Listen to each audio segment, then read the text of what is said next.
Look, AI is in an incredible time right now. I'd like to say it's the most transformational technology that we've seen in our lifetime, and we're really at the very early stages of it. So huge congratulations to our friends at Oracle. I mean, I think they're a fantastic company, and to see the types of numbers that they're talking about. But it really is what we're seeing on a daily basis. When we're talking to customers about all of the AI use cases that are out there, whether you're talking about training the largest language models or you're talking about inference, and helping all of our businesses and research and medicine. There's so much demand out there, and we are very much part of the entire infrastructure around that. So it's great to see that some of that momentum is now showing through in very large order patterns. Well, let me just get back to what Oracle says about AMD chips.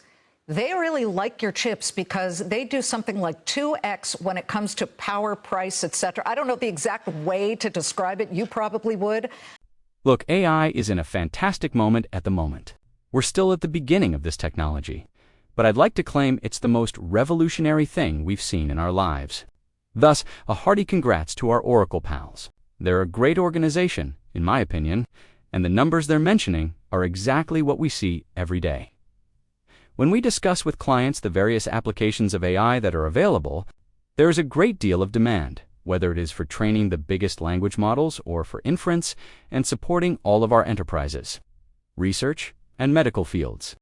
Additionally, we play a significant role in the entire infrastructure that surrounds it.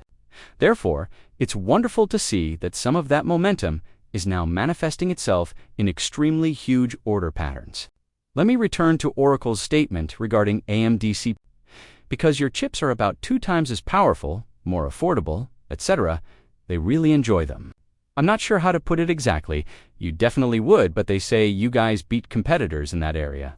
That is a story that, in my opinion, hasn't been well shared. Could you elaborate a little more on that and explain what the Oracles of the world and everyone else say? I'll choose AMD above, say Nvidia, Broadcom, or anybody else. First of all, we adore our collaboration with Oracle. We work in the data center industry every day, giving the cloud manufacturers the best performing processors since they power all these workloads, and our only responsibility is to advance technological innovation. We've been working with Oracle for a long time, actually for the past 7, 8, or 9 years, and we've been gradually expanding our collaboration with them. Their CPU infrastructure is extremely important, and we're all over it. They have also been the first to use a lot of our chips in the field of artificial intelligence. We're quite enthusiastic about our collaboration with them. Furthermore, I believe it serves as a simple illustration of the significance of strong collaborations.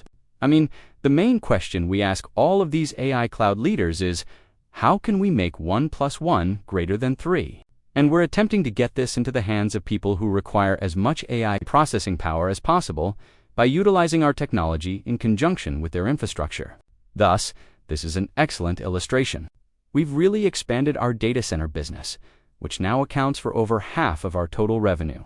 The important thing is that we want to offer great pricing, along with a long-term plan that lets you plan ahead for 3 to 5 years to construct the best data center architecture possible. This news about OpenAI acquiring $300 billion worth of processing power and cloud infrastructure items from Oracle is certainly an intriguing story, especially in light of Sam Altman's recent remarks that AI is perhaps in a temporary bubble.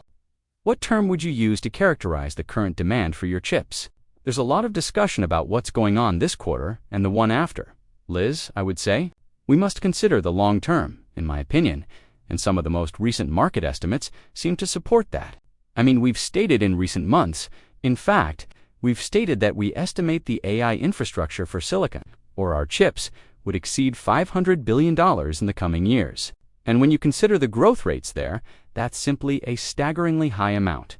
That implies that people just require greater computing power.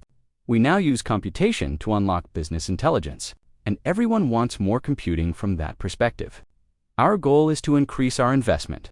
Therefore, I don't believe that anything qualifies as a bubble. Actually, I think the need for AI is growing. Additionally, this is a chance for collaboration, which is really important because no single business can truly do everything. What we discover, particularly when working with partners like Oracle, Microsoft, Google, and Amazon, is how we collaborate and truly develop the greatest solution for our shared clients. All right, so you see increasing demand rather than an AI bubble. That is, in my opinion, a significant headline. In light of that, how much demand do you currently have for your chips and other products coming from China? I bring this up because, as everyone is aware, President Trump agreed to grant you and your rival Nvidia licenses to sell chips to China in exchange for a 15% cut of the profits you make from sales in China, after stating for a few months that you couldn't sell these high-end chips to China. I'll start by talking about the revenue you anticipate and the feedback you're receiving from Chinese clients. Liz, let me begin by stating that we are grateful for the administration's aggressive efforts in collaborating with the technology sector to determine how to guarantee that American artificial intelligence truly sets the standard globally. How we can speed up the rate and pace of innovation for US AI was a major topic of discussion when I had the chance to visit the White House last week. For us, China is a significant market. You see, there is a lot of balancing since our chips and semiconductors are also crucial for national security. We appreciate the administration's efforts to ensuring that our chips, which we refer to as Me 308, have the chance to be marketed in China by striking what I believe is a very good balance. We are now collaborating with our Chinese clients. We simply need to resolve that as we move through the upcoming quarters. I believe that there is a widespread willingness to keep partnering in the AI stack. The important thing, though, is that the administration has really collaborated with us to figure out how to ensure that there is leadership in the American AI stack. I'm glad you brought that up because the White House Officer for Science and Technology mentioned precisely that. As you just stated, you're doing healthcare. You're doing all kinds of different sector business with your chips during his testimony before the Senate Commerce Committee today. Regarding President Trump's AI action plan, he stated the following regarding the significance of American technology maintaining its position as a leader. Our goal is to have all of those applications developed on top of the American stack, which entails optimizing our American models and executing them on American chips. Furthermore, those models and those applications will be refined on adversary models, running on adversary chips if we are not the industry standard. Furthermore, that is not a sustainable answer for the United States.